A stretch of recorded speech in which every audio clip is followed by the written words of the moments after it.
Mismong team owner na nga po mga idol ng Golden State Warriors na si Joe Lacob ang nagsabi na ayaw at hindi nga po niya papayagan na ma-trade si Brandon Podziemski sa ibang team, gayong naniniwala ito na magiging isa siyang ganap na superstar sa mga susunod na taon. Ito rin naman ang mismong rason bakit itinigil nila ang pakikipagnegosasyon sa Utah Jazz patungkol sa trade ni Lauri Markkanen. At ayon sa pinakahuling inilabas na balita, mas willing pa nga daw ang Golden State Warriors na i-trade si Jonathan Kuminga kaysa kay Brandon Podziemski. Yes mga idol, open ang kanilang team na i-offer sa ibang team o ibigay sa Utah Jazz si Kuminga bilang kapalit ng Markkanen sa isang trade. Pero hindi rin naman ito nakakagulat since halos magkaparehas rin naman ang role at posisyon ng dalawa. Sadyang mas marami lamang nga pong nagagawa dito si Markkanen, gayong bukod sa meron siyang athleticism, mayroon rin naman nga itong dissenting shooting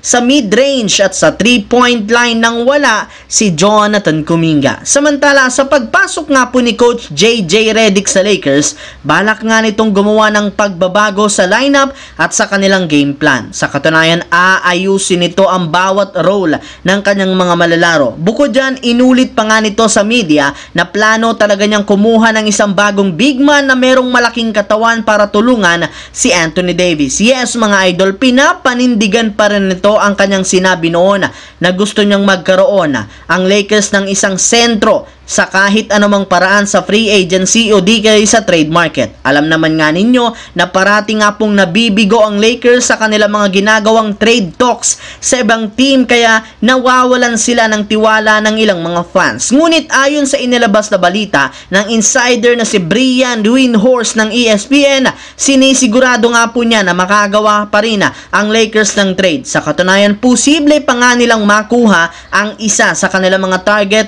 na big man na si Jonas Valanciunas ngayong taon. Ngunit dahil nga kakaperma pa lang nito ng kontrata sa Washington Wizards, kakailanganin pa nga ng Lakers na maghintay ng December 15 bago nila ito makuha muli sa isang trade. Kaya kailangan nga po nila pilingkang maghintay ng matagal para sa kanilang target na sentro. Sa kabilang banda, kahit man masyadong nahirapan ang strong group Philippines sa kanilang championship game sa Jones Cup laban sa ROCA, ay nagawa pa rin naman nila ditong manalo at makuha ang titulo. At kasabay niyan itinanghal bilang MVP si Chris McCullough. Ngunit marami pa rin ang mga fans ang hindi dito kumbinsido since sa sobrang sama ng performance nito, pinaghihinalaan siya. Yes mga idol, inulan ito ng sari-saring pambabatikos mula sa mga Pinoy fans matapos ang malamyang laro. Sa dami nga po ng nagawa niyang pagkakamali, nagmukha nga daw na gusto nitong ibenta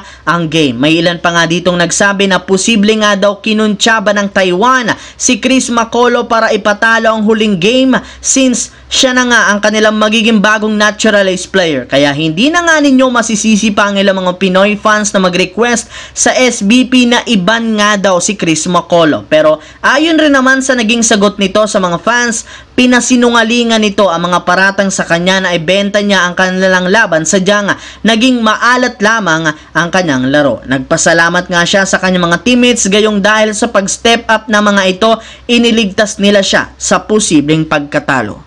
So yun lamang mga idol ang ating bagong video na ating pinag-usapan ngayon dito. Once again, this is your J-Zone TV. Huwag kalimutang mag-like, mag-subscribe, pindutin ang notification bell sa aking channel para lagi kayo maging updated sa mga videos na pinapalabas ko. Isang malaking shoutout sa lahat mga idol.